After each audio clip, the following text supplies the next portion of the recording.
Bonjour et bienvenue à tous dans ce 80e épisode de DevApps, podcast consacré à l'actualité, au développement et à l'architecture des technologies.net. Nous enregistrons cet épisode, nous sommes aujourd'hui le 10 novembre 2021, en direct sur Twitch. Je suis Denis Voituron, accompagné de Christophe Peugnier, qui est là, et de Richard Clark, qui est là. Bonjour messieurs, ça va bien? Salut. Ça va Oui, bien? Ouais, tout le monde va bien? Tout le monde tout est le en monde va bien. forme? Pour Toi pouvoir aussi? parler... Bah oui, moi aussi, oui, tout à Toi, c'est fait. la forme. C'est la forme, toujours, hein. En 2 mois, 2 mois. Ah ouais, ouais, ouais. Bon, maintenant on peut le dire puisque je l'ai annoncé sur les réseaux. Donc, que j'ai effectivement, pour ceux qui n'ont pas suivi et qui ne font que écouter le podcast, j'ai eu la chance de pouvoir signer pour Microsoft et donc je travaillerai en tant que développeur à partir de 15 janvier de l'année prochaine, donc dans 2 mois. Donc dans 2 mois, vous vous mettez tous sur Google Pourquoi sur Google? Bah non, justement, faut pour avoir un truc qui continuer. marche. Alors, tout de suite, la confiance. Puis je vais pas tout faire péter du premier jour non plus, hein, j'espère.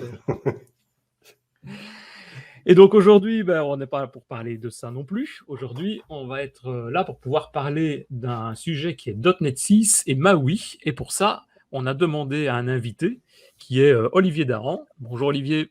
Bonjour tout le monde. Ça va bien aussi? Ça va bien aussi, ouais. Alors donc, dans 2 mois, tu es chez Microsoft, c'est ça que j'avais lu. Ouais. Voilà, c'est ça. Dans 2 mois, je vais pouvoir travailler sur un projet avec une équipe Microsoft Corp en remote, parce que ma femme n'était pas d'accord de pouvoir aller aux États-Unis en permanence. Ouais. Et donc voilà. Bah, c'est bien, ça de la Belgique. Depuis la Belgique. Oui, Très fort. depuis la Belgique, oui. Très fort. Ouais. Et Donc, toi, tu vas voilà. venir nous parler de .NET 6 et de MAUI, qui sont plus d'actualité que Ouais. ma petite personne. Oui, oh bah, non. Ça a de l'importance aussi. Avant ça, peut-être te présenter. Dis-nous un petit peu. Qui es-tu? Tu es MVP. Qui suis-je? Où vais-je ou cours-je? Voilà. Donc Olivier Dahan, je suis MVP depuis 2009, je crois. Ça ne nous rajeunit pas. Et je m'occupe principalement moi, des technos Microsoft. Ça a été du WPF pendant un bon moment. Et puis, j'ai basculé dans le gouffre Xamarin.Form parce que c'était très sympa. Donc voilà, autour de ça, je fais du conseil, je fais des formations, je fais du dev pour des devs un peu spécifiques, je veux dire des choses de ce genre-là. Donc voilà. De quel côté? Sur Paris, toi? Alors moi, je me suis éloigné de Paris parce que c'est devenu insupportable, Paris. Ouais, ça je comprends. Donc je suis un peu plus loin à la campagne, dans le Loiret, je veux dire. Mais par contre, j'ai des clients partout en France. Et puis alors depuis le Covid, c'est des fois encore plus simple pour certains trucs parce que tout le monde est en télétravail. Donc ouais, c'est ça. À ce niveau-là, ça aide. Ouais. Pour nous, Moi, j'ai les toujours dit, informaticiens, ça aide. Pour notre métier, moi, tu me donnes une bonne place sur la Lune, du moment que j'ai une connexion Internet, c'est bon. C'est ça, ouais. Dans l'ISS, ils en ont de l'Internet. Hein. Et ben ouais, et puis ça marche bien, toi. Et ça marche bien, ouais, tout à fait. Un bon débit. Voilà. Si tu veux, tu peux postuler là-bas, tu iras développer de la navette. Ouais, ça va être joli, mais enfin bon, c'est peut-être un peu lassant au bout d'un moment. Mais... Quand on voit la tête de Pasquier, quand il est revenu, il avait l'air un peu livide, le pauvre garçon. Oui, mais il devait récupérer ses muscles aussi. Là-bas, l'avantage, justement, Christophe, sur le Slack, on en parlera peut-être tout à l'heure, a partagé une photo de son nouveau bureau qui monte tout seul, qui redescend tout seul.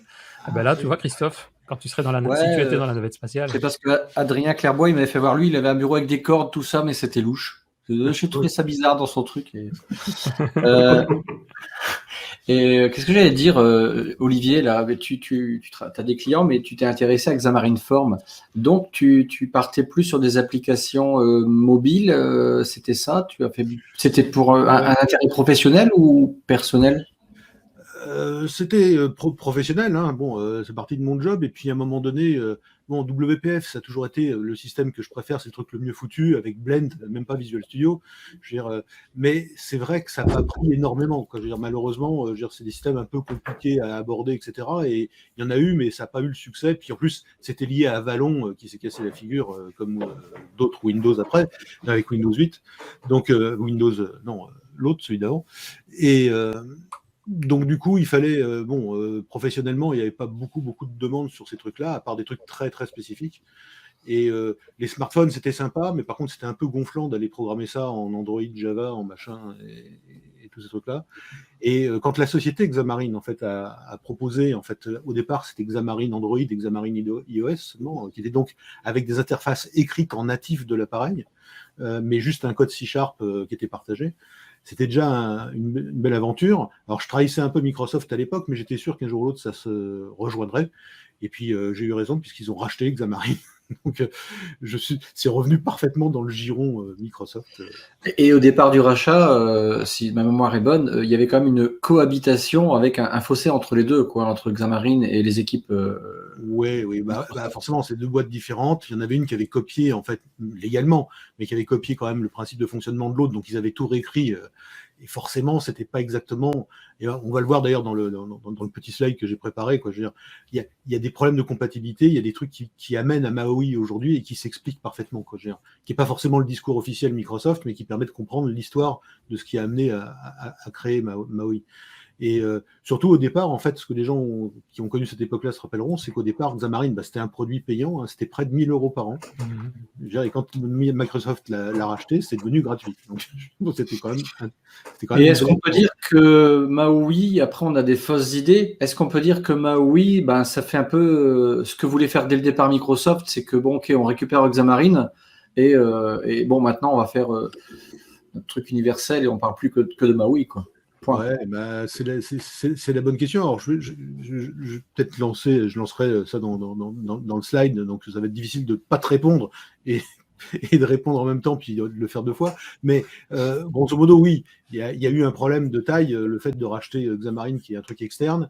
Ils n'avaient pas tellement le choix au départ que de garder le produit tel quel, et puis ils se sont retrouvés un petit peu coincés avec des tas de, même chez eux, avec des tas de .NET différents, en fait, et ça commençait à devenir ingérable. Le bordel. Et Maui, c'est quand même le mouvement de l'espoir de mettre fin à tout ça. Mais enfin, ça prend du temps, on voit. Hein, ils ont un peu de décalage. Ouais, c'est ça. C'est pas encore complètement disponible, mais ça, je suppose que tu vas en parler. Ouais. On va peut-être te laisser la place. Oui. Voilà, quelques slides. Oui, je vais faire ça. Hop, on va passer ça. Hop là. Voilà. Non, mais oui, c'est bon. Alors d'abord, ce que je voulais dire, c'était 2-3 trucs sur des fausses idées. On va aller vite. Il y en a beaucoup qui le rêvent, mais Maui, c'est pas le retour de Silverlight. Quoi, je faisais partie des grands fans de Silverlight avant Xamarin. Entre WPF et Xamarin, en fait, j'ai adoré Silverlight. Tu étais à l'enterrement le mois dernier? Ouais, j'étais très triste. Et c'est vrai que bon, voilà, mais c'est pas du tout la même chose. Il y a l'esprit de Silverlight, c'est vrai, dans le cross-platform, dans le machin, etc. Mais par contre, c'est pas du tout les mêmes technos, malheureusement d'ailleurs. Et donc, ça n'a rien à voir. La deuxième chose qu'il faut savoir tout de suite d'emblée, c'est que tous les projets qui fonctionnent en Xamarin 5 aujourd'hui vont fonctionner sous Maui sans problème. Pourquoi ? Parce que tout simplement, il faut considérer Maui comme Xamarin Form 6. Hein, je veux dire, c'est pas autre chose. Et il y aura un chemin de migration pour certains noms, certains namespaces, etc. Mais enfin, c'est pas diabolique. Et si ça c'est possible, c'est parce que tout simplement Maui, ils ont pris en fait Xamarin Form. En fait, c'est un module qui fait du XAML avec des trucs plus ou moins natifs, etc. Et qui repose sur Mono. Et ce qu'ils ont fait, c'est que de leur côté, ils ont un truc qui s'appelle .NET Core et qui est cross-platform. Et à un moment donné, en fait, ils ont fait, c'est du Frankenstein, quoi. Ils ont pris sur le cadavre de Xamarin, ils ont pris la tête, je veux dire, qui est la plus intelligente, puis ils l'ont posé sur le corps de .NET Core. Donc, en fait, on va retrouver en fait un truc qui est vraiment plus de l'ordre de Xamarin 6 que quelque chose de très, très, très, très différent à ce niveau-là. Alors, ce qu'il faut comprendre, parce que c'est ça qui est sympa de comprendre, c'est en quoi, en fait, on est arrivé à Maui. Parce qu'il y a beaucoup de gens qui pensent que Maui, voilà, c'est encore un truc de plus, ils nous sortent un truc de leur chapeau. En fait, pour résumer très, très simplement, on a... si on regarde le truc en bas, on a le rêve d'universalité chez Microsoft, ça n'a pas bougé, quoi. C'est le rêve d'être partout. Et en fait, il y a eu un basculement. C'est-à-dire que quand on regarde à gauche, c'est ce que j'appelle l'idéal perdu, c'était, on voit le fil à plomb, c'est la verticalité. Ils voulaient être partout, mais chez eux-mêmes. Donc, en fait, ils proposaient des PC, des tablettes, des smartphones, des machins. Et ça, c'était une sorte d'universalité du cross-form factor, en fait, qui était très vertical. Et puis, quand les choses ont mal tourné, ils ont été obligés de passer au plan B, donc à l'horizontalité. Et c'est ce qu'ils proposent aujourd'hui avec du vrai cross-platform qui est horizontal, quoi, à travers les OS différents. Et la raison de ça, c'est un petit film qui est très simple. Ils ont fait Silverlight. Silverlight était cross-platform. Mais à un moment donné, Apple ne veut pas de Flash. Alors, je vous fais le truc résumé, vraiment, vraiment résumé. Donc là, c'est la fin de l'histoire pour Silverlight, etc. Donc, du cross-form factor, ils se sont dit, on va faire du cross-form factor au lieu de faire du cross-platform. Mais le problème, c'est qu'à un moment donné, il y a eu la mort de WinRT, donc qui n'a pas marché. La première tablette Surface, elle ne s'est pas vendue. Et puis surtout, le plus grave dans tout ça, ça a été la mort de Windows Phone. Et à partir du moment où ils n'avaient plus Windows Phone, c'était très difficile de prétendre en fait, à l'universalité, parce que dans le monde dans lequel on est, s'il n'y a pas de système pour smartphone, qui n'est pas universel, loin s'en faut. Donc, ils n'étaient plus que universels avec Windows, quoi. Ils n'étaient plus qu'universels avec deux systèmes. Ouais. Et c'est aussi les raisons du raté du WP, qui était la plateforme, etc. C'est que bon, tu es compatible avec toi-même et avec la Xbox, quoi. Bon, à part c'est ça. Ça faisait un peu léger, quoi, je veux dire. Donc, à l'époque, je sais que moi, j'en avais certains, notamment dans d'autres technos, du Java et autres, ils se foutaient un peu de ma gueule. Hein. Oui, il fallait garder l'espoir. Là, c'est une question de foi. Là. Voilà, c'est ça. Mais universel. Microsoft a toujours été assez bon pour se relever, en fait, quand ils étaient dans la merdouille la plus complète. Quoi. Donc, en fait, ça amène une évolution intéressante. On a perdu un peu de temps, mais c'est quand même intéressant. Alors, ils sont passés au plan B. Ils ont racheté, en fait, Xamarin, qui est une société complètement à part, fait par Michael de Icaza, qui avait travaillé sur des tas de trucs en Linux, et notamment sur Mono. Ça avait été racheté Mono par Novell, etc. Ils s'en servaient plus. Il a bataillé pendant presque des années pour récupérer Mono à son compte. Et à partir de là, il en a fait une plateforme .NET pour Android, iOS et d'abord pour cette cible-là. Xamarin Forms, c'est bien après. Michael Bigaza, qui travaille toujours chez Microsoft d'ailleurs. Hein. Oui, bien sûr. Oui. C'est un type qui est très fort. Hein. Il est très bon. Hein. Parce qu'il a fait quand même tout ça quasiment, pas tout seul, mais presque. Et puis, il avait travaillé sur... c'était le système, un des systèmes graphiques les plus connus sous Linux. Je veux dire, c'est GTK ou l'autre. Je me souviens du lancement de la conférence de Longhorn qui avait lieu là où il y a eu Hollywood, là, je sais plus. Enfin bref. Et donc il voulait à tout prix à cette époque-là présenter justement Mono pendant la conférence. Et Microsoft avait refusé. Et ça s'était retrouvé dans un petit hôtel un peu minable à côté où il y avait personne, il n'y a rien qui fonctionnait, etc. Quoi. Donc il a pris un petit peu sa revanche là. Oui, je pense. Ouais. Là, il l'a bien prise parce que ils ont racheté Xamarin. Alors, je pensais que, comme Microsoft, ils ont une façon de gérer leur histoire qui est... Alors, le mot est pas beau, mais c'est un peu le principe. Ils sont un peu révisionnistes. C'est-à-dire qu'ils gardent les mêmes noms et puis ils mettent d'autres choses derrière. Par exemple, les utilisateurs de VB diront pas le contraire. Hein. Quand on est passé à VBNet, les mecs, ils ont eu mal quand même parce que c'était pas du tout le même produit. Ils réinventent. Alors, plein de trucs que j'ai suivis depuis 20 ans où ils rachètent des produits et quand ils rachètent, ils changent le nom. Et quand tu regardes les explications sur leur site, c'est comme si c'est eux qui l'avaient fait depuis le départ. Machin. C'est vraiment quand même très une façon de réécrire l'histoire qui est quand même un peu dérangeante, je trouve, des fois. Et Xamarin, j'étais sûr qu'ils allaient changer le nom, mais je savais pas trop quand, mais j'étais sûr qu'ils allaient changer le nom. Mais ça a mis longtemps quand même, hein, parce que ça fait quand même un bon moment qu'on a Xamarin Form 5, donc il y a eu quand même 5 versions de Xamarin. Et maintenant, en fait, le nom va disparaître pour de vrai, ça va s'appeler Maui. Donc quand ils s'approprient le truc pour de vrai, en fait, ils changent le nom et on verra que les explications sur les sites Microsoft, ils parleront plus de Michael Deikaza, ils parleront pas de ça. C'est un truc Microsoft que c'est eux qui ont tout fait depuis le début. Quoi. Vraiment, ça va être comme ça. Donc, c'est bien. C'est bien d'avoir le nom Maui est a priori le nom définitif, parce que là, on est toujours en version bêta, quoi. C'est pas encore une version finale, Maui.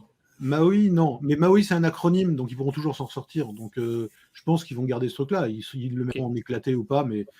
Et donc, du coup, ils se sont retrouvés dans la petite histoire. Ils se sont retrouvés, en fait, avec l'achat de Xamarin, le retour au cross-platform. Mais en même temps, pendant cela, eux, ils avaient bossé sur un autre truc qui est .NET Core, en fait, qui est un .NET, le successeur du framework .NET, et qui est un .NET qui est compilable dans plein d'OS différents, en fait, qui par défaut est cross-platform. Ils avaient compris la leçon, quand même.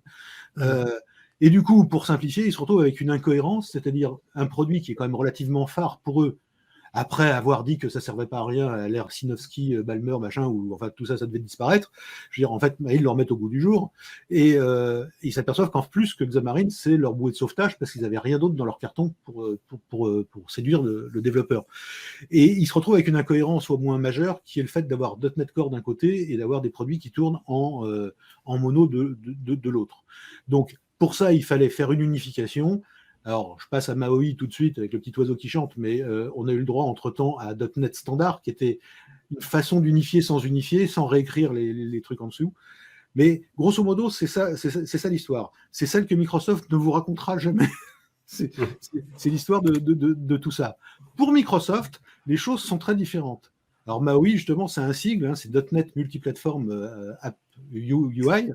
Donc ça donne Maui en sigle. Alors est-ce qu'ils pourront l'utiliser ou est-ce qu'ils vont avoir des... Comme à chaque fois ils se plantent. J'ai jamais compris une boîte qui est basée sur un truc juridique. La mère de Bill Gates était avocate, etc. Et ils ont un réseau juridique, même en interne, qui est très fort. Et à chaque fois, ils sortent des trucs comme Métro, et puis s'aperçoivent 6 mois après qu'ils ne peuvent pas l'utiliser. Enfin, ça fait charlot, quoi, pour une boîte qui a cette taille-là, je ne comprends pas. Mais enfin, bon, bref, ça, c'est les vicissitudes de Microsoft. Donc, le principe, en tout cas, de ce qui est vendu par Microsoft aujourd'hui, bien sûr, pas l'histoire que je vous ai racontée, c'est d'intégrer Xamarin à .NET et ne plus avoir mono en dessous, mais le vrai .NET, entre guillemets. Alors là, il joue sur une confusion qui est intéressante aussi. C'est-à-dire que .NET Framework, le .NET, c'est ce que tous on a en tête, c'est le .NET Framework, celui qui a servi à WPF, qui a évolué, etc., et qui est en version 4.8 maintenant. Et ils sont très malins parce que .NET Core a évolué dans son sens, dans son coin, puis ils ont sauté un peu des versions des machins pour en arriver à sortir .NET Core 5. Mais ils se sont dit, tiens, c'est marrant, ça fait raccord. Et donc, ils ont enlevé le mot Core, ce qui fait que c'est .NET 5. Si tu arrives comme ça, tu dis, bah, on était au framework 4.8, on passe au 5, c'est logique, c'est la même chose. Rien à voir, c'est pas le même code. Hein, je veux dire. Et .NET 6, ils n'utilisent plus du tout l'appellation Core. Mais en fait, il faut savoir qu'entre-temps, il y a eu un tour de magie avec la substitution de Core à framework, en fait, en réalité. Donc, en fait, on va tourner sur le vrai .NET, mais enfin le vrai nouveau .NET qui est .NET Core 5 ou 6. L'expérience unifiée .NET, bon, mais ça c'est raisonnable, c'est légitime parce que ça devenait un peu le souk. Ça va tourner sur les principales plateformes, Android, iOS, macOS et Windows, quand on se rappelle des guerres Mac-PC de notre jeunesse. Je veux dire, ça fait sourire, quoi. Mais c'est bien qu'on puisse avoir un Visual Studio et attaquer macOS. Support et ouverture à Blazor et Comet, alors bon, j'en dirai un petit mot, mais c'est pas essentiel. C'est pas l'essentiel, excuse-moi. Non, sur Maui. Mais c'est vrai que ce sont deux choses très importantes. C'est pour ça que je leur réserve une place quand même vers la fin. Hein, vous inquiétez pas. Oui. Surtout Comet. Surtout Comet. MVVM, bon, C#, XAML, ça reste les bases, même si on a entendu parler de MVU ou des choses comme ça. Bon, c'est quand même ça qui reste la base. Voilà, et c'est quand même le principe. Et les objectifs qui sont vendus de Maui, bon, bah, c'est là, on est plus dans le blabla marketing, qualité, performance, design, plateforme. Alors, je ne vais pas tout vous détailler, mais enfin, il faut améliorer la qualité, ça semble une évidence. Les performances, on peut toujours faire mieux. Et puis, le design, quand même, il y a eu des choses. La façon d'étendre les contrôles, en fait, ça, c'est quelque chose qui a beaucoup changé. C'est qu'au lieu d'avoir à écrire systématiquement des renderers dans les N OS qu'on a envie de supporter, on va quasiment presque tout pouvoir personnaliser en restant au haut niveau de Maui. Donc ça, c'est une avancée quand même assez énorme, sachant que Xamarin, par défaut, n'est pas basé sur un système graphique, avec des primitives graphiques comme pouvait l'être UWP ou comme l'était WPF ou même Silverlight. Donc on attaque avec des boutons, des machins qui sont natifs en fait. Donc pour templéter tout ça, c'est moins évident qu'un truc sur lequel on a complètement la main. D'où la nécessité souvent d'écrire des renderers natifs. Et avec Maui, on va vers quasi abandon de ce principe-là. Mais par contre, les renderers qui existent fonctionneront encore, bien évidemment. Donc, les raisons de changement, on va faire court. Le plus intéressant, c'est qu'ils sont aperçus qu'il y avait 3 choses qui... Oui, pardon. Vas-y, Christophe. J'ai une petite question, là. On parle de Xamarin. Quelqu'un qui arrive là sur la scène qui connaît pas un peu le monde du dev et puis je sais pas moi qui sort d'école et puis tiens je voudrais arriver là, putain ça m'intéresse, .NET 6, ok, c'est une plateforme unifiée, tout le reste je m'en fiche. Ouais. Et puis voilà, c'est plus mon problème. Mais je suis obligé d'avoir des compétences Xamarin, je suis obligé d'avoir ce background historique ou non. Je peux partir. En fait, c'est du C# XAML. En fait, c'est quand même malgré les soucis qu'on a eus, malgré l'histoire un peu mouvementée, il y a quand même un truc qui est quand même assez extraordinaire dans la durée, hein, c'est que si on part de WPF à Vallon avec C# ou XAML, quasi 20 ans après, on peut toujours, sans avoir fait d'interruption, avoir travaillé en C# ou XAML chez Microsoft. Donc, on a les mêmes compétences. Le framework .NET, même si ça passe à .NET Core, c'est quand même fait habilement, en fait, on s'en aperçoit pas vraiment. Donc, on a le même environnement, les mêmes API, etc. Et bon, ça demande pas fait spécialement de connaissances, c'est même moins compliqué que peut l'être WPF. Mais il n'y a pas besoin on peut débarquer directement et puis se mettre à ce truc-là. Il est vrai que c'est pas la première cible que Microsoft a visée, sur laquelle ils souhaitent thésauriser, mais enfin, ils font beaucoup de choses pour attirer des gens de l'extérieur, notamment des gens qui viendraient du web, etc. etc. Mais on va le voir d'ailleurs, je pense que c'est le slide d'après. Donc, dans les raisons du changement, il y a les 3 questions qui reviennent tout le temps. C'est le fait que le démarrage des apps est un peu lent, donc plutôt une moyenne d'1,5 secondes, et ce qui vise, c'est d'être en dessous la seconde avec MAUI. Les réponses de l'UI sont un peu lentes, notamment sur les transitions et les changements de page, ça peut s'améliorer.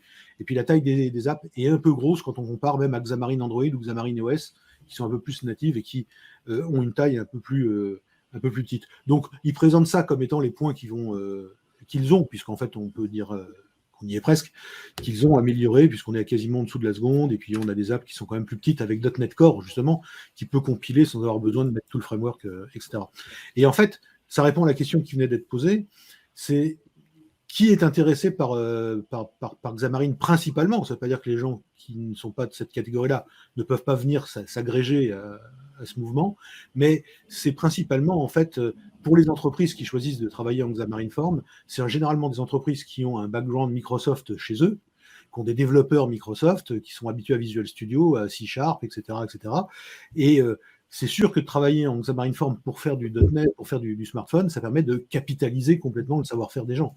Il y a juste une petite couche à rajouter, un petit vernis pour s'habituer à ce que fait Xamarin Form, mais sinon, il n'y a pas de changement radical. On reste avec Visual Studio, on reste en C#, on reste en .NET, et c'est surtout, moi je le vois bien dans mes clients, j'ai presque eu qu'un seul client qui était vraiment venu à ça, mais qui n'était pas dans le monde Microsoft, quoi. La plupart sont des entreprises qui travaillent en Microsoft, qui ont les développeurs, et les mecs n'ont pas envie d'engager des types spécialisés en n'importe quoi d'autre pour faire des applications smartphone. Ils ont les mêmes mecs, ils les chargent un peu plus, et puis c'est bon, quoi.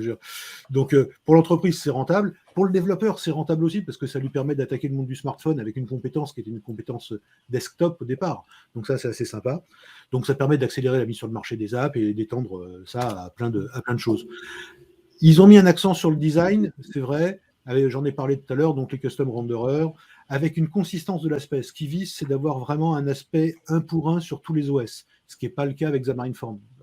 Il faut quand même bricoler son code et mettre des trucs. Si la plateforme c'est ceci, je rajoute 22 pixels en haut, sinon je ne le fais pas. Bon, ils visent vraiment à avoir un ratio 1-1 sur le portage des look and feel et un styling qui va être plus simple à faire.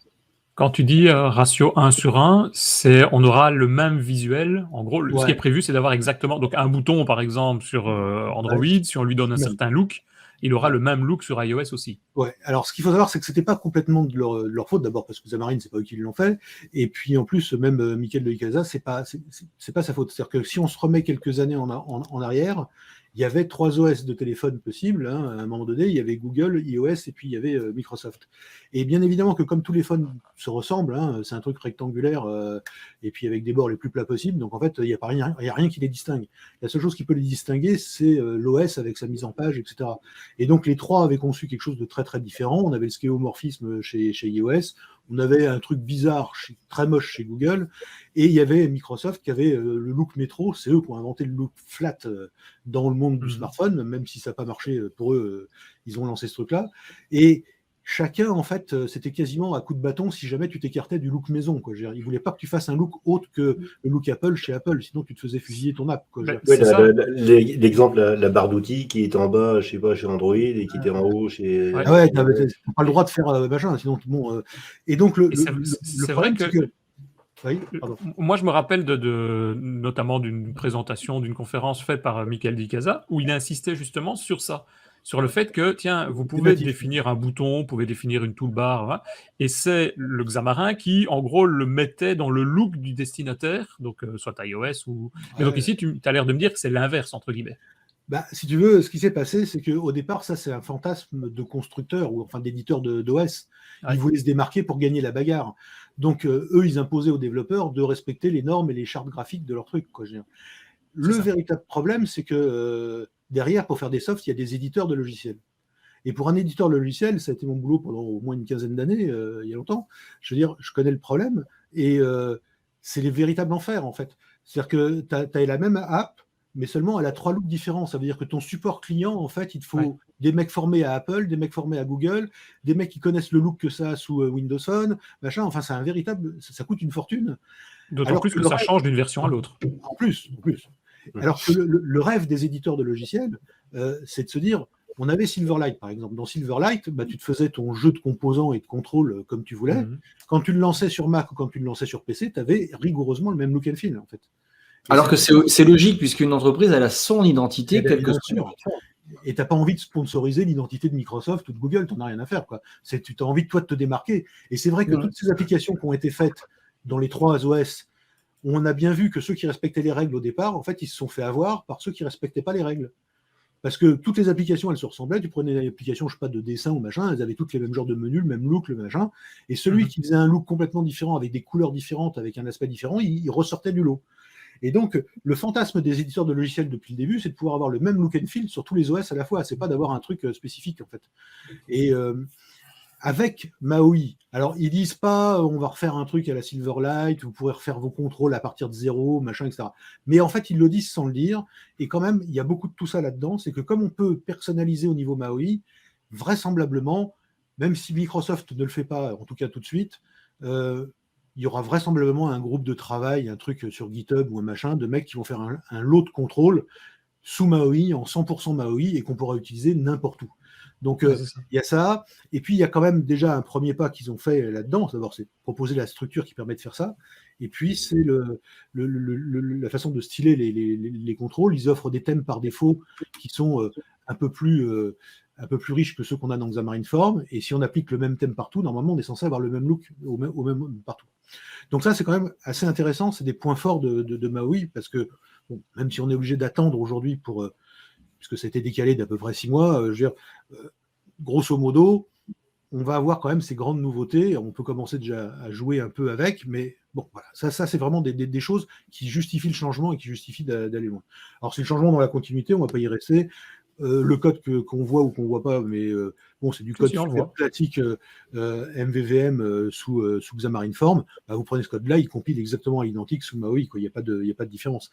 Ce qui sera incité, c'est d'utiliser les ajouts et les choses de plus de MAUI. Mais les anciens projets, tout ça, ça fonctionne. Et on a vu passer, il y a eu une espèce de vent de panique presque à un moment donné, il y a quelques mois, sur le fait que MAUI imposerait en fait une MVU comme pattern, etc. En fait, non, on peut faire du MVU, on pourra faire du MVU pour ceux qui le veulent, mais la pattern qui reste de base, c'est quand même MVVM. Donc, fait chier.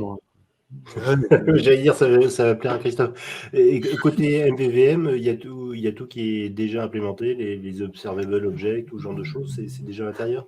Alors, on retrouvera bien évidemment tout ce qui avait orienté MVVM, qui avait été mis par la société Xamarin dans Xamarin Form.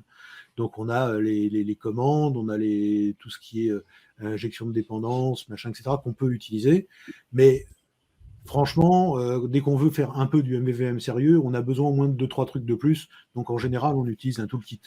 Alors là-dessus, ce n'était pas le sujet du jour, mais ce qu'on peut dire, c'est que, comme vous le savez peut-être, MVVM Lite de notre ami suisse Laurent Bugnon, il a jeté l'éponge définitivement, donc depuis presque un an, maintenant c'est plus maintenu et ça ne sera plus maintenu. Donc, et tu as été aussi à l'enterrement ou pas? J'ai failli y aller, mais je me suis dit bon, allez, ça peut pas être partout. Envoyer des fleurs. Mais donc, du coup, en fait, ce qui s'est passé, c'est qu'en collaboration au départ avec les équipes de chez Microsoft, etc., ils ont réintégré une sorte enfin un truc qui s'est inspiré beaucoup de Caliburn Micro, qui est mort lui aussi. Et là, franchement, je ne suis pas allé à l'enterrement. Mais c'était un produit génial quand même. Mais je m'en suis jamais servi. Mais je trouvais intellectuellement que c'était Caliburn était vraiment superbe. Mais le truc, c'est qu'ils sont rapprochés en fait du Windows Community Toolkit. Et ils ont ouvert là-dedans une nouvelle section avec un MVVM en fait dans le WCT. Donc dans le WCT, on a une section MVVM. Alors pour l'instant, il n'y a pas vraiment de nom. Enfin, c'est le MVVM Microsoft, mais c'est pas vraiment Microsoft puisque c'est un projet communautaire. Alors il y a Microsoft derrière, mais enfin bon, c'est plutôt dans le WCT. Mais on n'est pas obligé d'avoir tout le WCT qui est plutôt orienté WPF ou des choses comme ça. On a une partie MVVM qui est .NET Core et qui peut être installé aussi bien sur WPF, sur tous les .NET aujourd'hui, on peut l'installer, et qui a été fabriqué en repompant un peu l'esprit de MVVM Lite. Donc le passage de MVVM Lite à ça est relativement simple, et on retrouve tout ce qu'on a besoin, alors avec des terminologies qui ont été empruntées un peu à tous les mondes. Alors les commandes, c'est des relais commandes, un peu plus comme on a dans Caliburn ou même dans Prism. On a des tas de choses de ce genre-là, et là on a tout le nécessaire. Et pour faire de l'injection de dépendance, on peut utiliser aussi bien en fait le système de chez Microsoft que n'importe quel autre. Je veux dire, c'est assez open. Donc ça, c'est un truc intéressant. Donc, moi, j'avais une grosse application qui était sur WPF avec MVVM Lite. Ouais. Effectivement, là, on l'a migré là, avec Anthony Bonner, là, c'est lui qui s'est chargé de cette partie-là, de migrer entièrement l'application sur le MVVM Toolkit. Là. Ouais. Ça marche bien. Hein. Ouais, ça marche c'est très satisfaisant. C'est bien assez, en fait. Ça en fait pas trop, c'est pas trop vampire. Le problème, Prism, moi j'ai toujours beaucoup aimé, au départ sous WPF, j'ai toujours beaucoup aimé Prism, qui était vraiment très, très complet et qui était très sympa, et puis qui correspondait bien à la plateforme. Le problème de Prism, c'est qu'ils ont à peu près le même esprit que Microsoft, c'est un peu révisionniste, c'est-à-dire que dans le sens où on appelle toujours ça Prism, mais il y en a eu 15 000 versions entre-temps et qui ont été faites par des tas d'équipes différentes. J'ai moi-même participé à l'écriture de Prism pour Windows 8. Je veux dire, c'est pas les mêmes mecs, c'était pas les mêmes ambitions, c'était pas les mêmes buts, et on se retrouve avec 15 000 Prism qui sont tentaculaires, qui sont adaptés à des contextes. Et c'est vrai qu'aujourd'hui, j'ai tendance à plus conseiller Prism, en fait, mais maintenant plutôt le MS MVVM. Et à l'époque, déjà, il y a déjà quelques temps, je préférais conseiller le truc de Bugnon, parce que quand on a des équipes qui sont hétérogènes en plus, Prism, c'est un esprit quand même un peu tordu selon les versions. C'est pas si simple. Et, moi, ça me fait penser un petit peu à les Enterprise Library de Microsoft. Où ouais, c'est ça. Super complexe. C'est des prises de tête. Alors bon, pour les mecs qui sont théoriciens, etc., c'est génial parce que c'est bien pensé, c'est bien machin.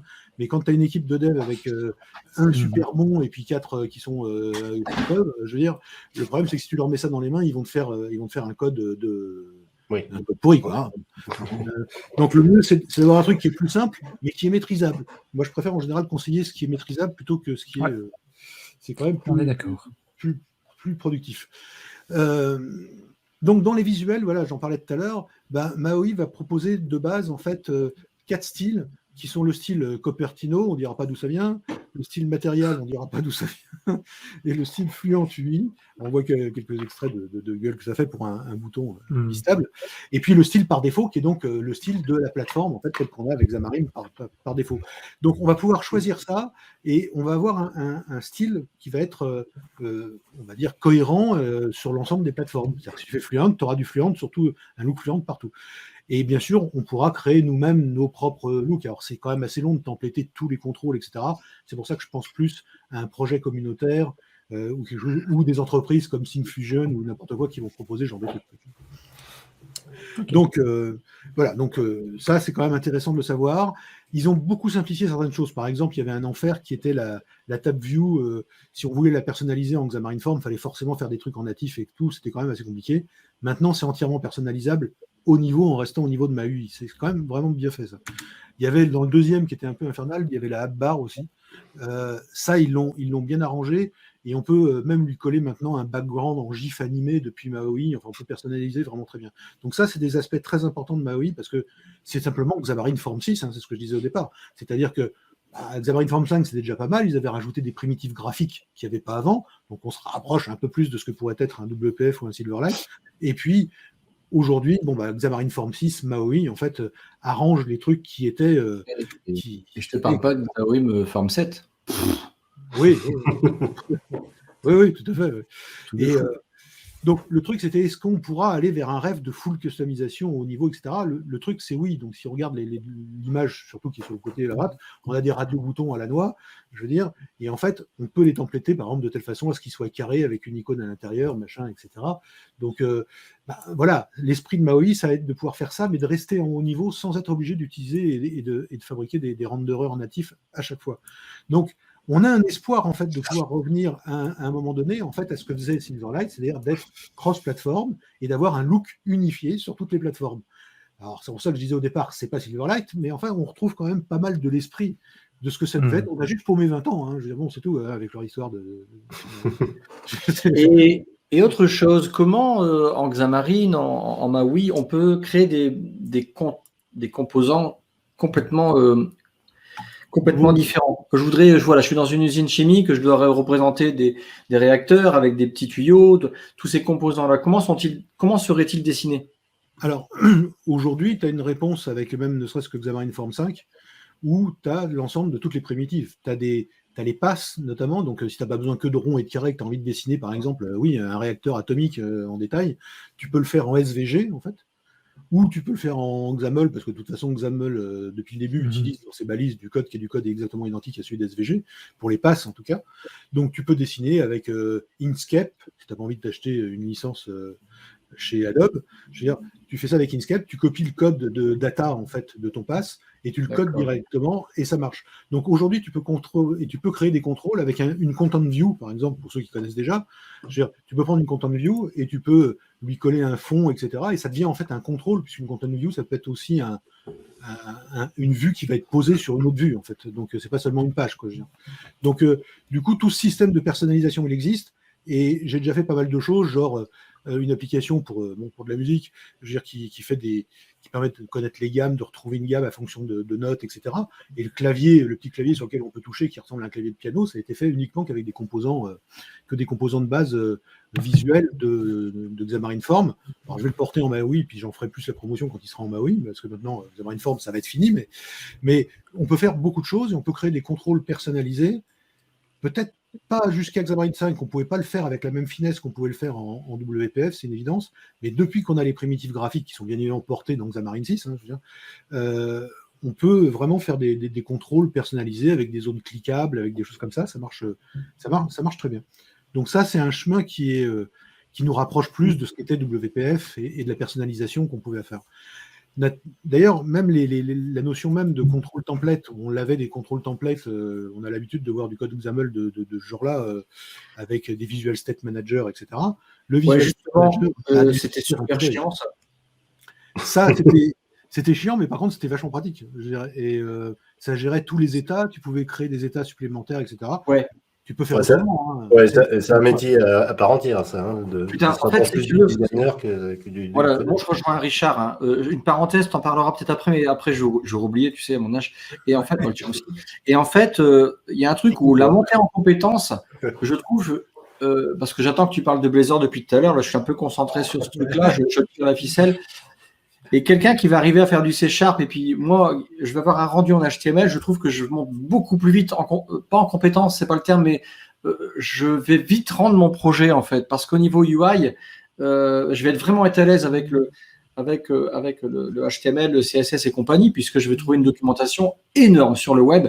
Et là, si je m'attaque à Maui, déjà, je vais devoir refaire mes vues, parce que du coup, je vais plus partir en HTML et CSS. Donc là, ça va me prendre du boulot, mais alors monstrueux. Est-ce que, première question, tu mets de côté, tu répondras plus tard, est-ce que je pourrais cohabiter? Deuxième question, c'est que, ma deuxième remarque, c'est ça, c'est que repartir, moi, je suis un jeune dev, je viens de comprendre de C#, ok, le HTML, je me suis déjà amusé à faire des petits sites, mais Maui, que dalle. Et là, du coup, je vais devoir apprendre le XAML.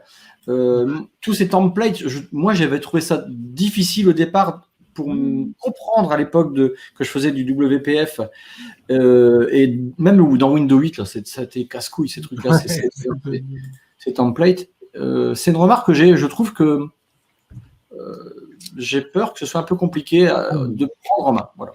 Ouais, alors en fait, ça revient à ce que je disais tout à l'heure. La majeure partie des clients même de Microsoft qui utilisent Xamarin, Form, etc., sont des gens en fait qui posent pas la question comme toi tu la poses. Elle est légitime, hein, je dis pas que c'est pas légitime, mais tu as toujours eu deux mondes qui se sont jamais encaissés. Tu as les développeurs web qui n'ont jamais pu encaisser Microsoft, et Microsoft qui a essayé de leur faire des ronds de jambes 2 ou 3 fois de façon assez élection présidentielle, quoi, je veux dire, avec plein de promesses et des machins, ce qui a déstabilisé Visual Studio, ce qui a machin, enfin bon, ça a foutu la vérole plutôt qu'autre chose, mais voilà, c'est deux mondes différents. Et le monde HTML, CSS, pour moi, et je respecte les avis qui sont contraires, c'est la pire des horreurs qu'on puisse faire en termes de programmation, quoi. CSS, c'est un truc à part, tu as du JavaScript, c'est un autre truc qui a été rebricolé qui est à part, c'est Frankenstein, c'est imbitable. Oui, tu as de la documentation partout, mais à chaque fois que je dois faire du HTML, je vais te dire, j'y passe des journées rien que pour comprendre, et tu n'as pas deux sites qui te donnent la même écriture en CSS, machin, ça marche jamais, il faut utiliser 40 000 trucs avant de tomber sur celui qui fait ce que tu as envie de faire. Non, mais c'est une population à part. Et je ne pense pas que Microsoft, en dehors de quelques appels du pied pour faire bien, vise cette clientèle-là. Ceux qui sont heureux en HTML, CSS, grand bien leur en face, qui restent dans ce monde-là, quoi. S'ils sont contents et qu'ils ne voient pas la différence de qualité de code qu'on a quand on fait du C# et du XAML, qui demandent effectivement peut-être un apprentissage si on ne les connaît pas, grand bien leur en face, qui gardent. On ne va pas ouvrir de guerre, etc., à la con. On a fini ce genre d'époque, PC, Mac, machin, etc., on s'en fout. Non, on va rester Atari Amiga si tu veux. Ouais, voilà, Atari Amiga, c'était bien. Ouais. La seule chose, c'est il y a deux mondes différents. Maintenant, si tu me dis quel est l'intérêt pour un mec qui maîtrise à fond HTML, CSS, de passer à MAUI, je vais te répondre, je ne sais pas, il n'y a pas vraiment beaucoup d'intérêt, sauf d'entrer dans Microsoft, d'avoir .NET Core, etc., qui n'est pas un truc de charlot comme les trucs qu'on trouve en JavaScript. Moi, j'allais dire, le développeur qui est costaud en HTML, JavaScript, etc., il faut qu'il passe sur une application PWA et point barre, quoi. Tout à fait. C'est pour ça que sa question ne se pose pas vraiment, en fait. Voilà, et sachant qu'en plus, Microsoft, contrairement à Apple, ouvre sa plateforme, enfin ouvre Windows aux applications PWA, PWA, en les intégrant, etc. On a de toute façon, historiquement, il y a ASP.NET déjà qui était, à part le code profond qui pouvait être en VB ou en C#, mais décrivait avant tout du JavaScript et puis du HTML pour le frontal. Donc, c'est quelque chose qui existe depuis longtemps chez Microsoft. Il continue, ASP continue, même sous .NET Core. Et ils ont fait des choses dans UWP pour ajouter le support des interfaces écrites en HTML, CSS. On a dans Xamarin Form, faut savoir que ça existe déjà. Il y a déjà des trucs qu'on peut faire du styling en CSS. Donc, il y a pas mal de choses de ce genre-là. Mais ça ne prend pas beaucoup parce qu'en fait, la clientèle Xamarin Form, c'est une clientèle Microsoft qui veut thésauriser sur sa capacité à faire du Microsoft, à faire du .NET, etc. Donc, pour eux, c'est pas terrible. Même ceux qui n'ont jamais fait de XAML, c'est vrai que c'est une logique un peu particulière. Quand je fais des formations là-dessus, je vois bien. Les mecs ont un peu de mal au départ. Mais 99% du reste, ils le connaissent déjà. Visual Studio, .NET, machin, etc. C'est ça qui est intéressant dans Xamarin Form. C'est un produit qui est très chouette en lui-même, mais c'est vrai que par rapport à certains produits concurrents et puis les sirènes de HTML et d'HTML3, 5, 22, qui a à côté, qui ont envahi le monde sans qu'il y ait des vraies raisons techniques à mon avis, parce qu'il y a beaucoup mieux qui existait avant, mais ce truc-là a bien pris. Donc il y a une forte population de développeurs qui travaillent là-dedans, puis quand tu connais bien un truc, le meilleur des langages, c'est celui que tu connais le mieux. Donc celui qui est à l'aise et qui te fait une belle application en CSS, HTML, tant mieux. L'essentiel, c'est d'être efficace. Et ces gens-là, je ne les vois pas venir à Microsoft parce que le monde des développeurs web a toujours été pour le free, pour le machin, pour le truc. Et donc, c'est MS dollars, c'est le grand Satan. Donc, à la limite, s'ils ne veulent pas venir, à la limite, ils ne viennent pas. Mais ils peuvent, c'est ouvert. On est friendly quand même, s'ils veulent venir. Mais on n'en voit pas beaucoup quand même. En des années, on n'en a pas vu énormément, malgré les efforts de Microsoft pour essayer de s'ouvrir à cette. Donc voilà, on va passer sur les slim renderers de MAUI, puisque alors MAUI, bien évidemment, c'est ça. MAUI, c'est Xamarin Form 6, donc c'est pas Blazor ni c'est plus Comet, mais éventuellement, mais c'est pas Blazor. Blazor, c'est un produit superbe. Donc voilà, là-dessus, on a fini. L'architecture de MAUI, ce qu'il faut comprendre, c'est comment elle fonctionne pour l'instant. On a le code applicatif qui est en haut. Une des premières façons de pouvoir communiquer avec l'extérieur et de faire des choses, c'est la flèche numéro 1 qui est complètement à gauche, il y a 3 flèches. C'est celle qui communique directement entre l'application et le framework avec .NET MAUI. Et puis, on a une autre façon, c'est de pouvoir directement appeler du code, alors soit Android, soit iOS, soit Mac, etc.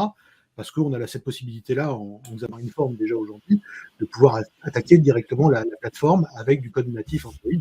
Ce sont les N projets qu'on a en Xamarin Form, en fait, qui sont natifs et donc qui, eux, utilisent le C# et le modèle graphique de la plateforme. Et le troisième moyen, c'est .NET MAUI qui accède lui-même à ces couches-là pour faire ses propres travaux. Et toute l'idée, c'est en fait de concentrer tout sur la flèche numéro 1.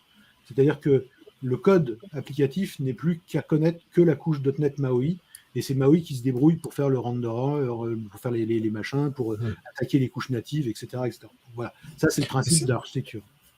C'est marrant quand même, parce que sur ton schéma, ça veut dire que tout passe quand même par la couche Xamarin, quoi. Donc il y a toujours les couches, ils n'ont pas redéveloppé les couches Xamarin qui se trouvent en dessous.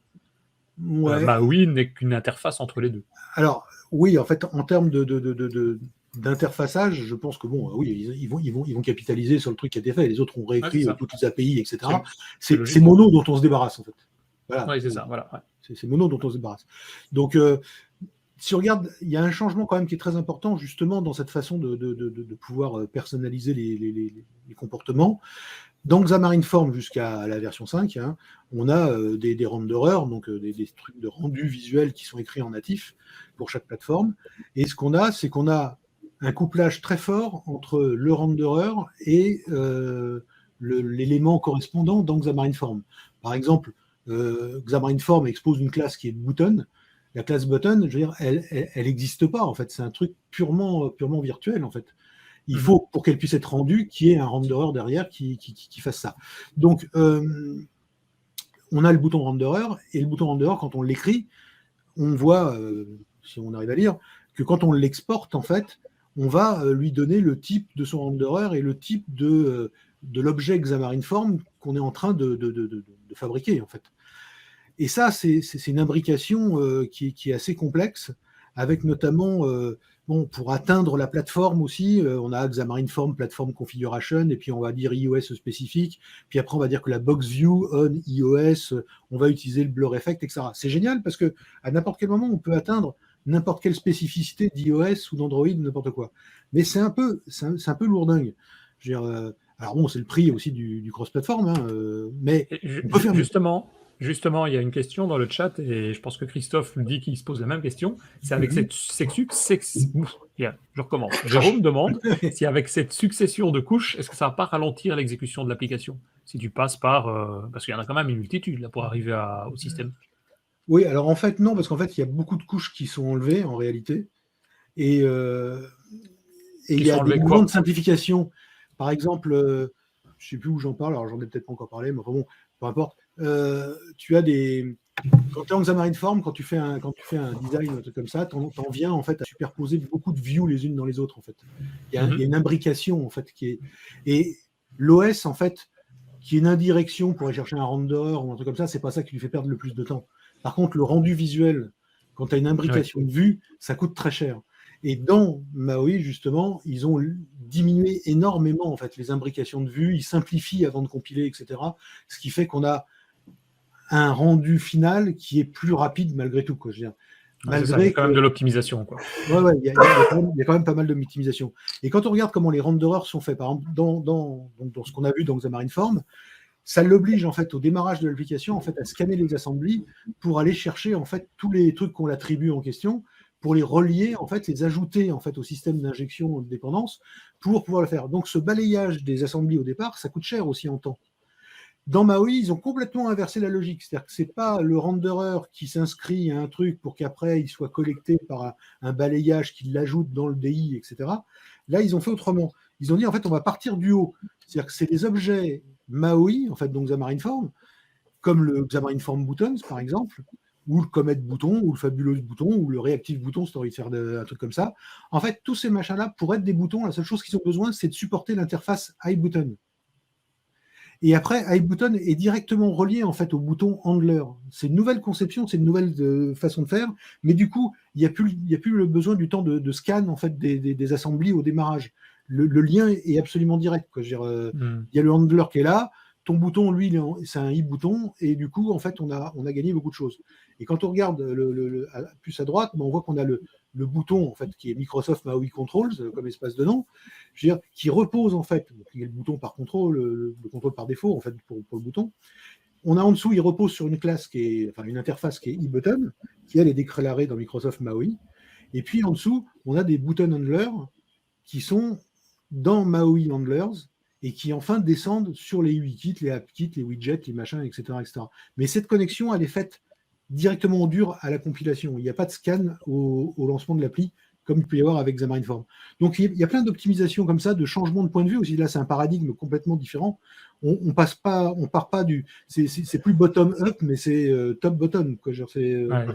C'est assez intéressant comme. Et donc, bon, le code natif en plateforme MAUI, il est relativement simplifié. On voit en haut le code qu'on avait justement avec pour Xamarin Form 5, par exemple, qui est un code quand même un peu plus confus. Si on regarde tout en bas comment c'est écrit avec le code MAUI, c'est beaucoup plus simple parce qu'on attaque directement, on a plusieurs façons de faire, mais on peut attaquer directement le view handler du contrôle. On attaque son mapper, en fait, pour avoir le nom de la propriété qui est supportée. Et puis, on écrit une lambda et on peut directement les changer, par exemple, le background, etc., en natif. Et c'est juste une ligne. On n'a pas besoin d'écrire les 15 lignes qu'il y avait au-dessus. Ou on a une autre façon, par exemple, comme le TextView, qui est le dernier exemple en bas, où on va dire cross-platform label.handler.nativeView as TextView. Et à partir de ce moment-là, pof, TextView, je peux attaquer en natif directement toutes ces possibilités. Donc là, c'est une ligne, il n'y a plus besoin de tout ce qu'il y avait avant. Donc, ce chemin est intéressant quand même. On voit dans ton code que tu as des instructions, des directives de compilation, par exemple ici mono Android.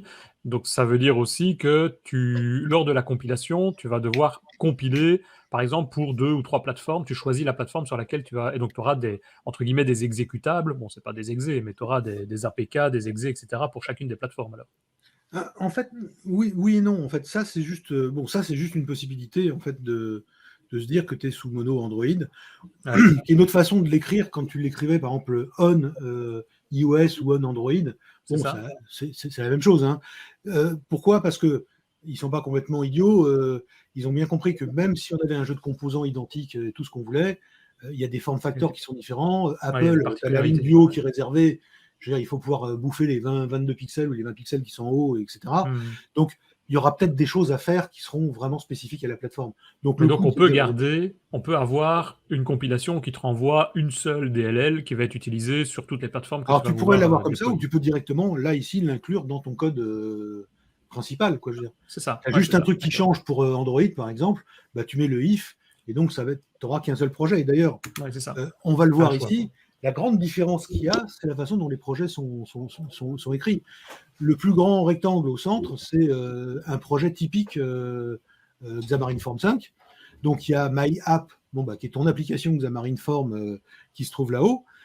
Et puis, tu as autant de projets natifs qui se retrouvent en dessous. Quand tu dois compiler, tu compiles l'un après l'autre. En fait, tu peux compiler la solution qui va faire tout le monde, mais enfin, tu compiles en général l'un après l'autre, tu exécutes l'un après l'autre. Et puis, si tu as des choses comme tout ce qui est ressources, les images, les fontes, le code natif, justement, qu'on vient de voir, tous ces trucs-là, en fait, c'était un peu enquiquinant parce que tu étais obligé d'aller le mettre à la main dans chacun des projets natifs. Les fontes, les machins, les images, tout ça, c'était un peu emmerdant parce qu'il fallait connaître. En plus, alors c'est pas à la mort, mais enfin, il fallait savoir comment Apple gère ses images, comment Android les gère, etc. etc. Le carré qu'on voit supérieur à droite, c'est un projet MAUI, et l'avantage du projet MAUI, c'est que c'est single project. Il n'y a plus myapp.android, myapp.ios, machin, tout ça, ça disparaît, ça n'existe plus, en fait, on ne le voit plus. Je veux dire, on n'a plus que myapp. Et en fait, ce qu'il y a, c'est qu'à l'intérieur de myapp, qui est donc un projet Xamarin Form 6, MAUI, c'est eux qui se sont débrouillés pour créer un sous-répertoire qui s'appelle par exemple Platforms, avec Android, iOS, Windows, là on met ce qu'on veut. Et si on a du code spécifique à la plateforme, on va pouvoir le mettre dans cette partie-là, en fait. Et c'est lui, quand il va construire, quand tu lui diras je veux construire pour Android, il va aller chercher le bon morceau dans ce truc-là. Il n'y a plus un fatras de projets spécifiques, etc. Pareil, par exemple, pour les fontes, on voit dans celui qui est en bas à droite, les fontes, on a rajouté dans les ressources, on a un truc ressources dans notre projet MyApp, on a là-dedans FA Brands 400, machin, FA Solid, enfin on a rajouté plein de fontes, on a rajouté un icône PNG dans Image. Ça, c'est uniquement là-dedans, mais c'est pas comme on le faisait en Xamarin.Form. En Xamarin.Form, quand tu le mettais au niveau du projet Xamarin.Form, c'était un peu chiant à utiliser, et il fallait en plus, bon, c'était pas vraiment le format natif en fait de la plateforme, c'était un choix à faire, tu ne l'avais qu'une fois, mais par contre, bon, ça passait pas forcément super partout. Tandis que là, c'est un autre débat. Quand tu mets la fonte ici, elle va être intégrée de façon native dans chacun des projets quand il va compiler. Et ça, c'est vraiment une avancée assez importante dans Maui, c'est cette notion de single project. Donc, ça, c'est vraiment un truc, et c'est quand on lance, et quand on choisit l'émulateur dans lequel on veut lancer, qui va compiler correctement le projet pour la cible en question. Alors, on va venir là, parce qu'il va falloir que je m'arrête de bavarder, mais je sais que ça va frustrer ceux qui attendaient que j'en dise beaucoup sur ces sujets-là, mais bon, voilà, le sujet c'était Maui, plus, bon, il fallait que, pour pas durer 3 heures, que je me limite à un truc. Donc, je voulais quand même en dire 2 mots, parce que c'est super important, effectivement. D'abord, on a le support de Blazor sous .NET 6, etc., bon, qui est un truc vraiment génial, parce que quand on voit les WebAssembly, la définition technique, les caractéristiques techniques de WebAssembly, tu te dis, avec un truc qui n'a qu'un seul thread, machin, etc., comment les types vont pouvoir développer quelque chose. Et je trouve que Blazor, c'est effectivement un produit assez fabuleux, c'est presque magique, quoi, je veux dire. Et c'est super intéressant. On l'a avec Maui, et ce qui est intéressant, c'est qu'on va pouvoir utiliser Blazor avec des contrôles Maui. Et donc, on pourra aussi même avoir un mode hybride, c'est-à-dire des contrôles à la mode Blazor ou des contrôles Maui, les deux en même temps. Je veux dire, on pourra c'est même... la question que je te posais tout à l'heure, c'est ça. Voilà. On pourra avoir en même temps, dans la même application, du native UI et du web UI mélangés en même temps. Donc, c'est un super truc. Hein. Pour ceux qui sont plus versés, je dirais, web, ça peut être un moyen d'avoir des compléments en native UI et tout en restant en mode web pour leur application, s'ils sont plus à l'aise là-dedans, qui restent avec ça. J'ai du mal à comprendre le scénario d'utilisation. Pourquoi, tout d'un coup, on développerait une partie de l'application en Blazor à l'intérieur de son application Maui? Je verrais l'inverse, moi, plutôt. Non. Là, on a quitté Maui. Maui, c'est Xamarin.Form 6, c'est que tu peux choisir en .NET 6 et en .NET Core 6, etc., d'utiliser Blazor si tu n'as pas envie d'utiliser Maui. C'est supporté aussi. D'accord. Mais quand tu dis c'est supporté... Mais le lien, c'est que Blazor accepte dans .NET 6, en fait, accepte que tu utilises dans Blazor des contrôles natifs ou des contrôles qui viennent de Maui. D'accord. C'est ça, mais tu utilises les contrôles, mais c'est pas une WebView, c'est vraiment le composant. Si tu as créé un composant, il est intégré dedans, c'est pas une WebView qui va te faire un semblant de représentation non, web. C'est vraiment le contrôle Maui. En fait. C'est ça. Attends, je veux bien être sûr là qu'on s'entende. On peut utiliser les deux en même temps? Ouais. C'est énorme.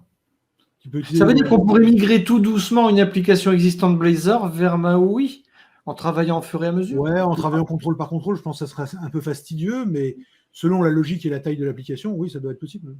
Intéressant. Donc, il y a plein de combinaisons comme ça qui sont sympas. Alors, on va parler aussi de 2 minutes de Comet, mais... c'est quoi Comet? Je ne sais pas ce que c'est, Comet. Comet, c'est très sympa. C'est de la même façon qu'il y a des gens qui sont plus à l'aise quand ils travaillent en HTML, CSS, et c'est bien qu'ils puissent le faire, ou qu'ils restent avec du Blazor ou des choses comme ça. Il y a des gens qui, originellement, ont pris l'habitude d'écrire en fait, leurs interfaces même XAML, ils écrivaient tout en C#, en fait. Ils écrivaient tout à la paluche. Et XAML, ça ne les branche pas trop. Ils n'ont jamais bien compris le côté descriptif assez génial d'une balise de XAML qui est une instantiation d'objets, etc.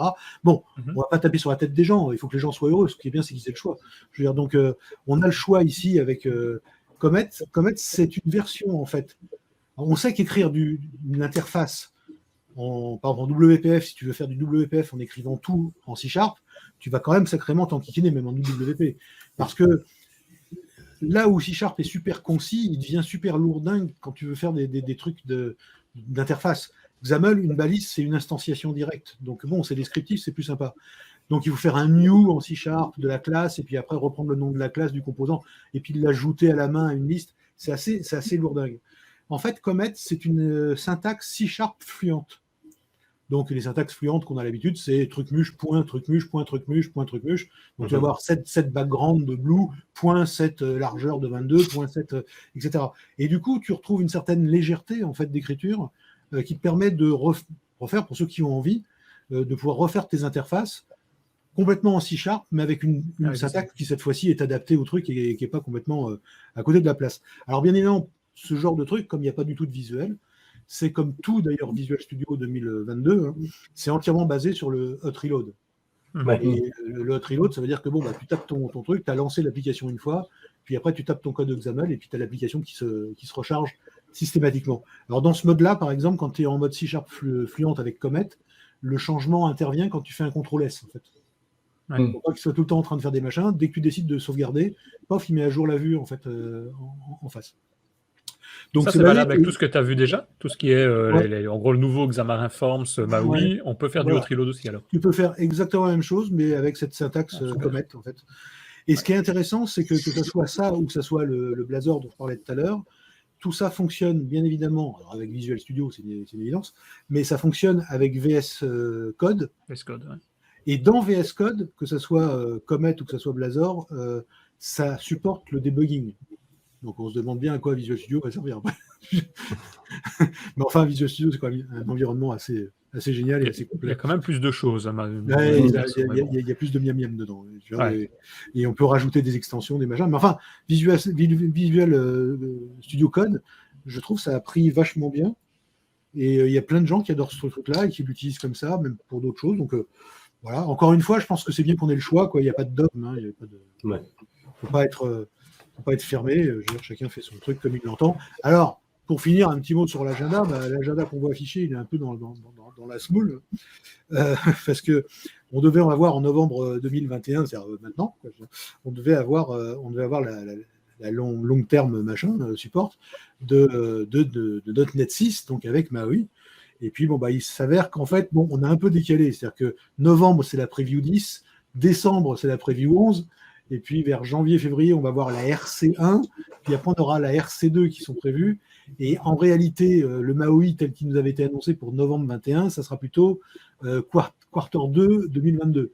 Bon, on s'est pris 6 mois dans la figure. Alors, je dirais que c'est Microsoft qui s'est tiré une balle dans le pied tout seul parce qu'ils ont annoncé des dates super précises pour faire à la Apple. Mais on sait que sur des projets informatiques de cette taille-là, 6 mois de décalage, c'est pas non plus odieux. Quoi. Je veux dire, c'est pas. Ouais. Vaut mieux que prendre 6 mois de plus et d'avoir un produit qui soit fini plutôt que. Comme Windows. Oui, donc bon. Alors, on a des previews intéressants.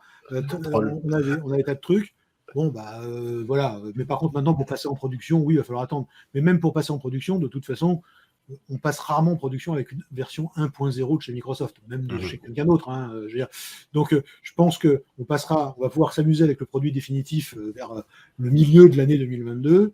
Et puis, vers la fin 2022, on pourra distribuer aux clients les applis qui seront finis. Donc, ça laisse le temps de les faire. C'est bien.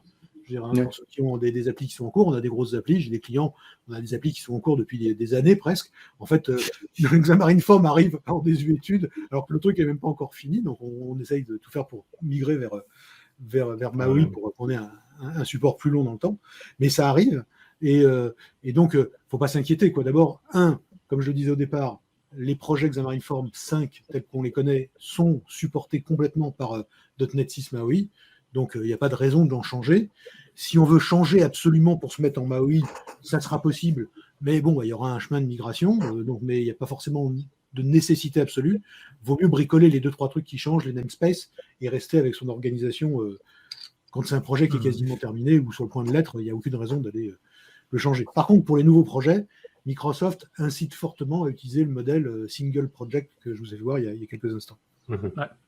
Okay. Donc, voilà ce qu'on peut dire. Alors, je vais essayer de répondre à quelques questions que vous n'avez peut-être pas encore posées.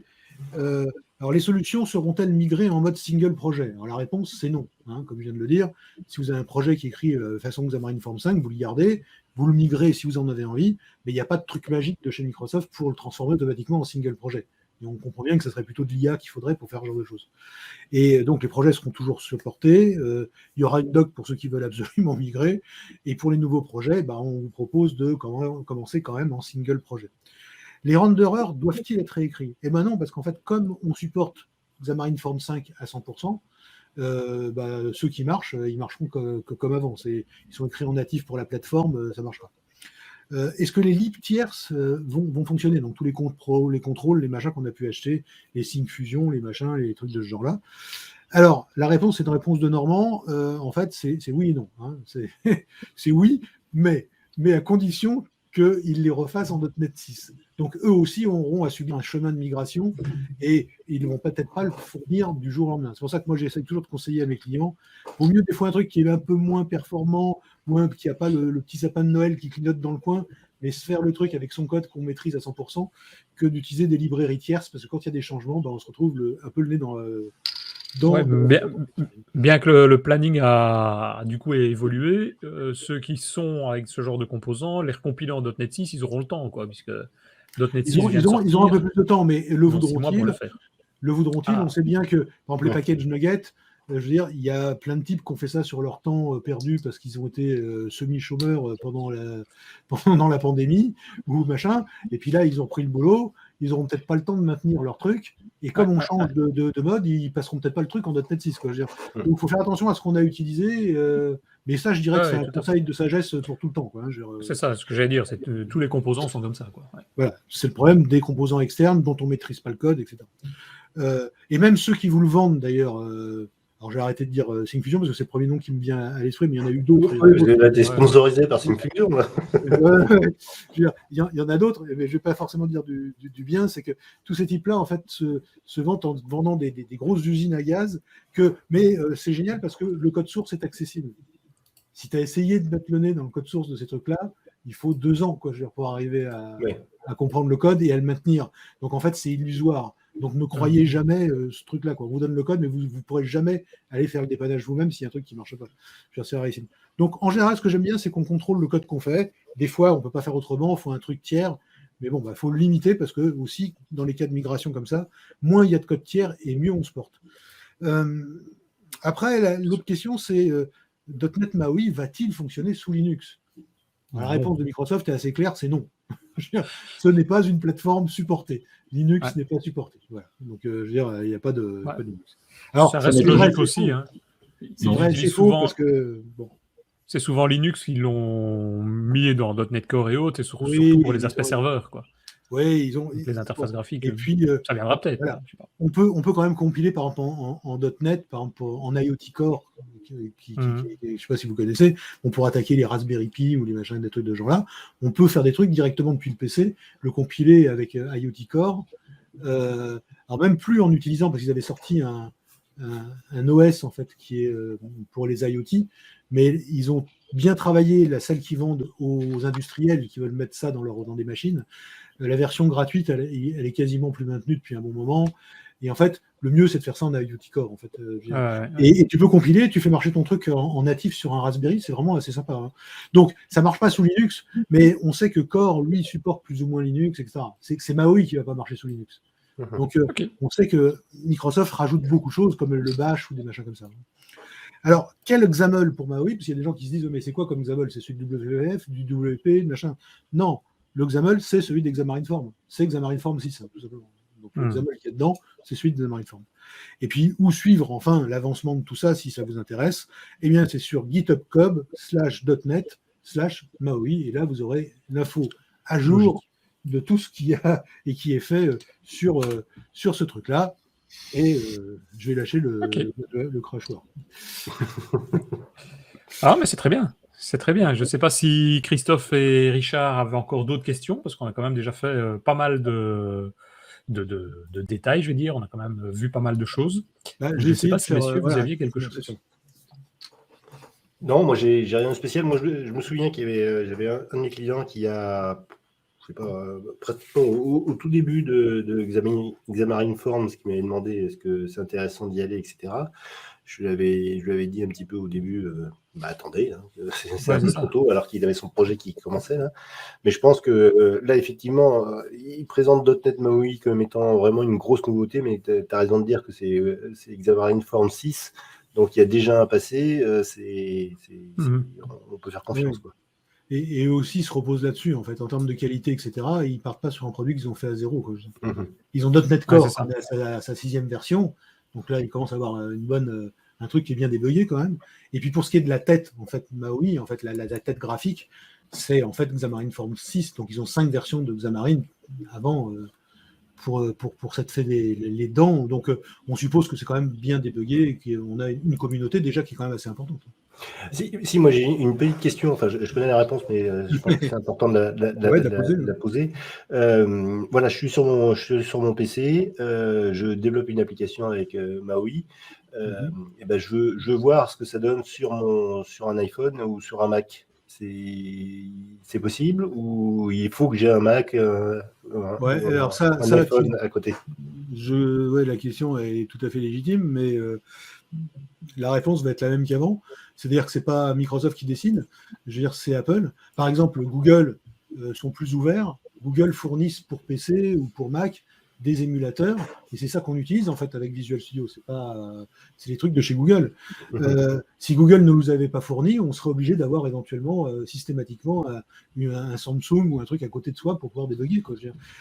Il se trouve que Apple, avec leur intelligence et leur ouverture d'esprit, je veux dire, depuis toujours, voilà, ils cassent les pieds à tout le monde. Je veux dire, et donc ils ferment, ils verrouillent, et ils veulent pas que tu puisses compiler des trucs Xcode autrement que si tu n'as pas casqué pour payer et avec un Mac chez toi. Donc, malheureusement, tant qu'Apple n'aura pas changé de façon de faire, Microsoft a les pieds et mains liés et tu es obligé d'avoir un Mac sur ton réseau pour pouvoir compiler en iOS. Ça, c'est bon, voilà, c'est dommage. Non, mais c'est bien de le préciser, quoi. Oui, il n'y a pas de magie, quoi. Et ça ne dépend pas de Microsoft. Ils font des fois des bêtises, mais là, ça ne dépend pas d'eux. Ok, je pense qu'on arrive tout doucement à la fin de cet épisode. S'il n'y a pas d'autres questions, je propose juste de clôturer. Et donc, comme je le dis à chaque fois, avant de partir, rappelez simplement qu'on est ensemble le mercredi, et ça tombe bien, on enregistre aujourd'hui le mercredi, donc tout à l'heure, pour ceux qui nous écoutent fréquemment, vous allez pouvoir encore nous entendre, surtout Richard qui va pouvoir discuter aujourd'hui à 17h, avec un sujet un peu particulier, hein, Richard, aujourd'hui. Oui, on fait un replay d'une session qui est à l'intérieur de Microsoft Ignite. C'est ça. Donc on verra ça ce soir à 17h. Voilà. Et si vous ne recevez pas encore le mail de Richard, comme quoi il y a un meet-up qui a lieu le mercredi à 17h. Comment ? Oui, je l'ai envoyé lundi. Tu dis pas, mais tu m'aimes pas. Je sais que tu m'aimes pas. Non, il a le melon depuis qu'il est embauché chez Microsoft. Moi, je dis peut-être que certains ne sont pas encore inscrits à la news et ne le recevront pas. Et donc, je dis dans ce cas-là, vous allez simplement sur devaps.ms/meetup et vous aurez le lien, ou vous envoyez un petit mail slack@devaps.ms et vous pourrez venir jouer avec nous derrière le Slack et donc recevoir directement à ce moment-là la petite news de Richard. Pour finir, si vous appréciez le podcast, venez toujours nous soutenir sur tipeee.com/devaps. C'est ce qu'ont déjà fait Adrien Clairbois, Marc Plessil, Frédéric Amblard, Michael Fiorito. Et donc, on espère vous voir nombreux également là-bas. Un grand merci à vous trois, à vous quatre. Non, à vous trois. Moi, je suis dedans aussi, donc ça fait 4 à vous trois. Merci à toi aussi. Il parle de lui à la troisième personne maintenant. Voilà, c'est ça. Et on se retrouve dans un mois pour un prochain épisode. À bientôt. Ciao tout le monde. À bientôt tout le monde.